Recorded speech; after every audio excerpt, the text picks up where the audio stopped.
નમસ્કાર વિદ્યાર્થી મિત્રો, ફરી એકવાર તમારું સ્વાગત છે અમારા નવા વિડીયોમાં. તો મિત્રો, આજે આપણે આ વિડીયોમાં ગુજરાત માધ્યમિક અને ઉચ્ચતર માધ્યમિક શિક્ષણ બોર્ડ ગાંધીનગર દ્વારા જે આપણે ગુજરાતીનું મિત્રો પેપર લેવાનું છે, શું ગુજરાતી વિષયનું જે એકમ કસોટીનું પેપર છે મિત્રો, એનું સોલ્યુશન લઈને આપણે આવી ચૂક્યા છીએ. સાહિત્ય તમારે પૂરેપૂરું સોલ્યુશન જોવાનું છે. ધોરણ 10 છે, વિષય ગુજરાતી. તારીખ છે આપણી 12/9/2024. પ્રશ્ન બેંક 3 છે, સપ્ટેમ્બર 2024. જેમાં સમાવિષ્ટ પ્રકરણમાં 8, 9, 10 અને 11 પ્રકરણ રહેશે.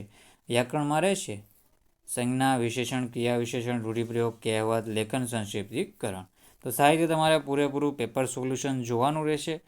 તો સાહિત્ય જોજો મિત્રો. અને જો ચેનલમાં નવા હોય તો ચેનલને સબસ્ક્રાઈબ કરી લેજો. અને આપણી ટેલિગ્રામ ચેનલ અને વોટ્સઅપ ચેનલ PDF માટે જોઈન કરી લેવી. તેમાં તમે ફોટા અને PDF મળી જશે. તો આપણે હવે સોલ્યુશન શરૂ કરી દઈએ. બધી માહિતી વાંચી લેજો. વિભાગ એ છે, આપણે જોઈએ તો નીચેના જોડકા યોગ્ય રીતે જોડીને ફરીથી લખો. તો એમાં જોઈએ તો પહેલો ક્વેશ્ચન છે શિકારીને. તો શિકારીને કોણે લખેલું છે? તેમાં આપણો જવાબ રહેશે કલાપીએ લખેલું છે. એ કાવ્ય છે શિકારીને, એ કલાપીનું કાવ્ય છે.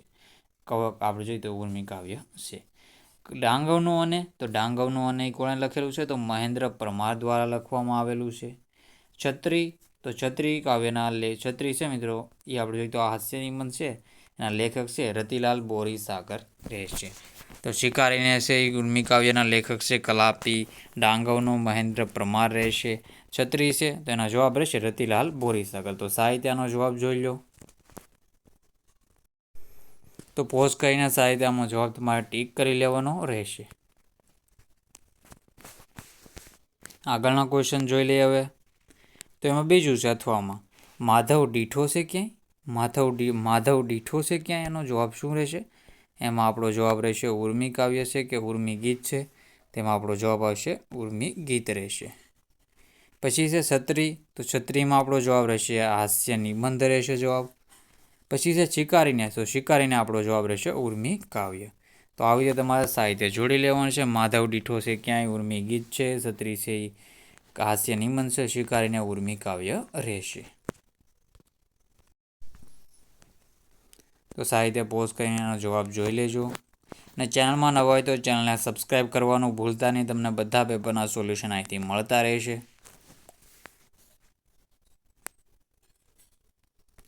આગળનો ક્વેશ્ચન છે અથવામાં છે મહેન્દ્ર પરમાર, દુકાનદાર ને કથાનાયક. તો મહેન્દ્ર પરમાર શું કહે છે? તો એમાં આપણો જવાબ રહેશે મહેન્દ્ર પરમાર કહે છે જેટલું ગમ્યું તેટલું લખ્યું. તો જવાબ આવશે ક. પહેલાનો ક સાથે દુકાનદાર. તો આ છત્રી છે બહુ ટકાઉ છે. તો આ છત્રી છે બહુ ટકાઉ હોય છે. અમારી છત્રી બહુ ટકાઉ હોય છે. કથાનાયક. તો કથાનાયક આપણે એમાં કહી શકીએ.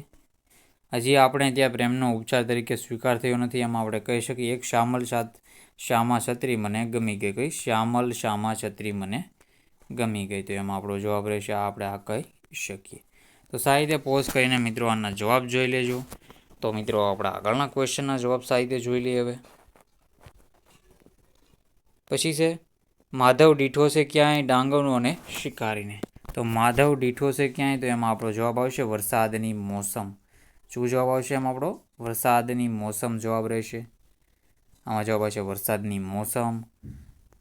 પછી છે ડાંગરનો અને. તો ડાંગરનો અને આવશે એમાં રખડુનો કાગળ.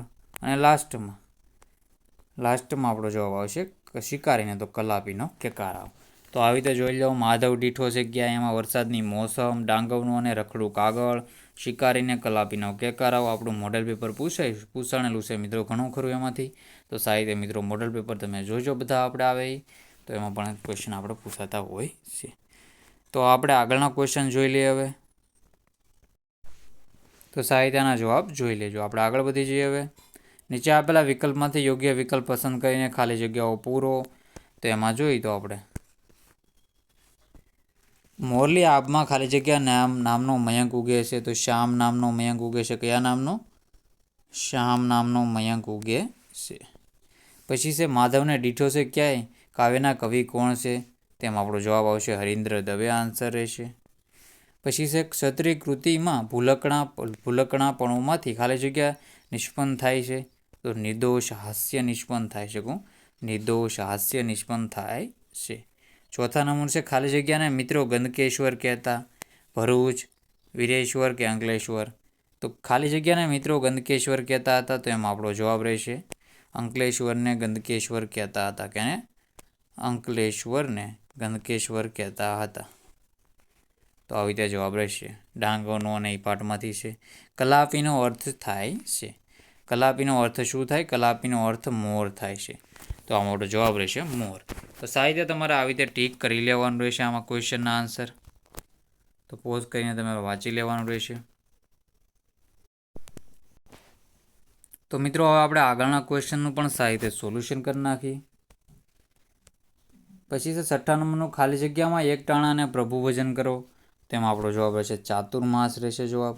પછી છે ડાંગવનોને કૃતિના લેખક કવિ કોણ છે? કોને કવિને યાદ કરે છે? તો રાજેન્દ્ર શુક્લને યાદ કરે છે. કવિ કલાપીના મતે વિશ્વનો આશ્રમ સર્જકનો આશ્રમ છે. પછી છે શિકારીને કાવ્યમાં ખાલી જગ્યાની ભાવના વર્ણવેલી છે. તો ત્યાગ કરવાની ભાવના વર્ણવેલી છે. ત્યાગ કરવાની ભાવના વર્ણવેલી છે. પછી આ બધા જોઈ લેવા. એન્જિયોગ્રાફી પુસ્તક છે એ કોણે લખેલું છે? તો એ રતિલાલ બોરીસ્વાગર દ્વારા રચેલું છે. ખાલી જગ્યાનું આટલું આદિમ અને મનોહર રૂપ? તો વન સંપદાનું એટલું આદિમ અને મનોહર રૂપ. ક્ષત્રિય ન ખોવાય એ માટે લેખક કયો ઉપાય કારગત નીવડ્યો? તો નામ સરનામું લખાવી ઉપાય કારગત નીવડ્યો. પછી કવિ યુવાનને ખાલી જગ્યા કરવાની ના પાડે છે. તો સંહાર કરવાની ના પાડે છે. તો આવી રીતે તમારે જવાબ જોઈ લેવાના છે સારી રીતે. પોઝ કરીને મિત્રો આન્સર જોઈ લેજો. તો સારી રીતે જવાબ જોઈ લેવા. આગળના ક્વેશ્ચન જોઈ લે હવે. પછી છે કૃષ્ણ વિરહનું કાવ્ય. તો એમાં જવાબ આવશે માધવ દીઠો છે ક્યાંય. તો સાહિત્ય આવી રીતે તમારે કરી લેવાનું રહેશે. નીચે આપેલા પ્રશ્નોના એક વાક્યમાં ઉત્તર લખો ગમે તે 4. તો હું તમને 4 કરાવી દઈશું. બાકીના પછી લેખક કેવા પ્રકારની છત્રી? તો શ્યામલ શ્યામા ઉપર હતું એમાં મિત્રો શ્યામલ શ્યામા નામની છત્રી રંગની છત્રી ગમી ગઈ. પછી ડાંગરનો અને કૃતિના લેખક કોનાથી જાગૃત થાય છે? તમને પ્રિય પ્રાકૃતિક સ્થળનું નામ જણાવો. તમને જે ગમતું હોય તમારી જાતે મિત્રો લખી નાખવું. આદિવાસી સમાજની મૃત્યુ વિશેની તાત્વિક રીત. તો એ ઉત્સવ જેમ મનાવતા હોય છે, ફટાકડા ફોડતા હોય છે, બધું છે. ગંદકેશ્વર કોના માટે વપરાયેલો શબ્દ છે? તો અંકલેશ્વર માટે વપરાયેલો શબ્દ છે. અંકલેશ્વર માટે વપરાયેલો શબ્દ છે. પછી છે પોતાના કુંવરને કાંટો ન વાગે પોતાના કુંવરને કાંટો ન વાગે તે માટે રાજાએ છે આખા નગરને ચામડાથી મઢાવી નાખ્યું.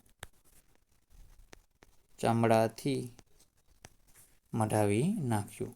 લેખકના સાનિધ્યમાં છત્રી કેવી બની જતી? આપણા મોડલ પેપરમાંથી પ્રશ્ન છે. સંચળ બની જતી.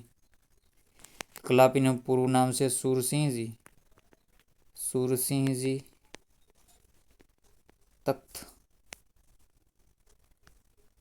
તખ્તસિંહજી ગોહિલ. તો એમાં આપણો આ જવાબ રહેશે સુરસિંહજી તખ્તસિંહજી ગોહિલ. કવિની દ્રષ્ટિએ સૌંદર્ય પામવા શું કરવું જોઈએ? તો એમાં જવાબ આપણે શું છે કે આપણે જોઈએ તો એનો જે આપણે પક્ષી હોય છે એનો એક જગ્યાએ બેસીને એનો અવાજ સાંભળવો જોઈએ, કલરવ સાંભળવો જોઈએ. શિકાર કરવાથી પક્ષીનું માત્ર એને શરીર મળશે, દેહ મળશે? શરીર દેહ જ મળશે. કવિ કોના ઉડતા આવવાની ઈચ્છા વ્યક્ત કરે છે? તો મોરપીંછના ઉડતા આવવાની ઈચ્છા વ્યક્ત કરે છે. પછી યમુના નીરવહેણ કોની યાદમાં મૂંગા બની ગયા છે? શિકારી કૃષ્ણની વિરહની યાદમાં. શિકારીને કાવ્ય કયા છંદમાં? તો અનુષ્ટુપ છંદમાં. પાતાળમાં કોણ ભરખાય છે? તો સાહિત્ય મિત્રો આના જવાબ તમારે ટીક કરી લેવાના રહેશે. આપણે આગળનો ક્વેશ્ચન છે પ્રામાણિકતાની કદર કરવા કથાનાયકે શું કર્યું? તો છત્રી લેવા જવા માટે રાજકોટ આપણે જોઈએ તો રાજકોટની ટિકિટ અને જે જવાનો ખર્ચ છત્રી કરતાં મોંઘો પડતો તો હોવા છતાં પ્રામાણિકતાની કદર કરવા માટે તેઓ રાજકોટ છત્રી લેવા ગયા. તો સાહિત્ય આવી રીતે બધા ક્વેશ્ચનના આન્સર જોવાના રહેશે તમારે. આ ક્વેશ્ચનના આન્સર આપણે ભાગ 2માં કરાવી દઈશું. બધા ક્વેશ્ચનના મિત્રો ભાગ 2માં તમને હું જવાબ કરાવી દઈ. અને આ વિભાગ સી છે એમાં સંજ્ઞાના પ્રકાર છે એ બધું આપણે ભાગ 2માં કરાવી દઈશું.